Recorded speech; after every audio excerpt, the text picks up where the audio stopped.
voulez devenir propriétaire? La recherche de la perle rare peut être fastidieuse et il faudra vous armer de patience, d'autant plus si c'est votre premier achat.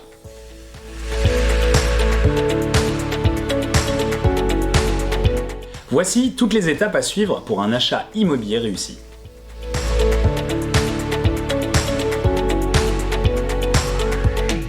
C'est la base de votre processus d'achat. Pour évaluer votre budget correctement, vous devez avant tout définir votre projet. Quelle typologie de biens souhaiteriez-vous acheter? Un appartement? Une maison? Dans quel secteur? Du neuf? De l'ancien? Le nombre de mètres carrés? Une fois ces éléments définis, je vous invite à faire une petite étude de marché en comparant les annonces existantes.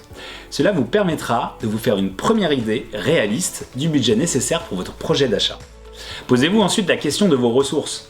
La plupart du temps, vous n'aurez pas d'autre choix que de compléter votre apport par un prêt immobilier. Vous devrez donc rapidement vous entretenir avec votre banquier pour étudier les solutions de financement qui s'offrent à vous et votre capacité maximale d'emprunt qui dépend en partie de vos revenus.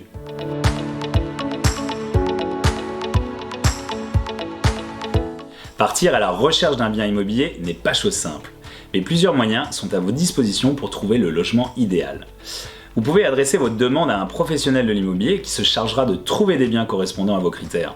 Autrement, vous pouvez effectuer vos recherches de particulier à particulier, mais attention, cela vous demandera du temps et de l'organisation. Soyez attentif et faites-vous accompagner au moindre doute.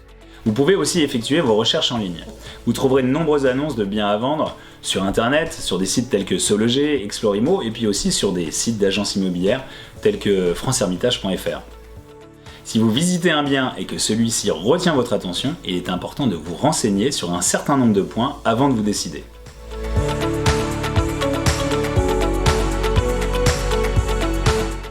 Vous avez trouvé le bien idéal? C'est le moment de procéder à l'offre d'achat.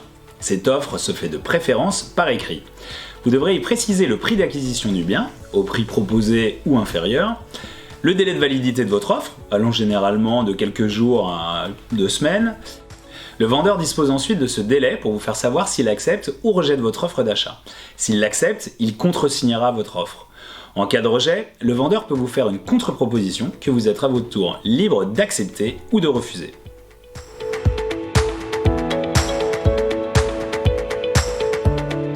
Une fois votre offre acceptée, il est recommandé de sécuriser la transaction par la signature d'une promesse de vente. Le propriétaire vous demandera alors de lui régler une indemnité d'immobilisation. C'est une compensation financière dans le cas où vous ne souhaiteriez plus acquérir son bien. Pour la promesse, 2 options s'offrent à vous. Rédiger un compromis directement avec le vendeur ou faire intervenir un notaire. Si l'avis d'un notaire n'est pas obligatoire à ce stade, y avoir recours est judicieux. La promesse de vente comprend des clauses essentielles à la transaction et engage fermement vendeur et acheteur. Une fois la promesse de vente signée, vous bénéficiez d'un délai de rétractation de 10 jours, vous permettant de renoncer à l'achat du bien sans condition. La promesse de vente comprend souvent des clauses suspensives telles que l'obtention d'un prêt immobilier ou d'un permis de construire. Si ces clauses ne se réalisent pas, la vente est annulée sans pénalité.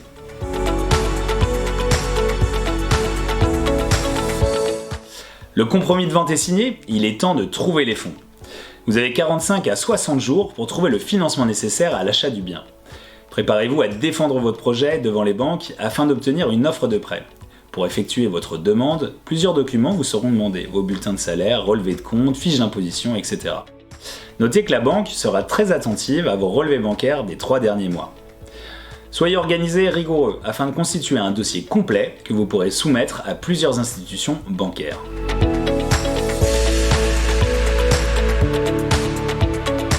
Votre prêt obtenu, il est temps de passer aux choses sérieuses.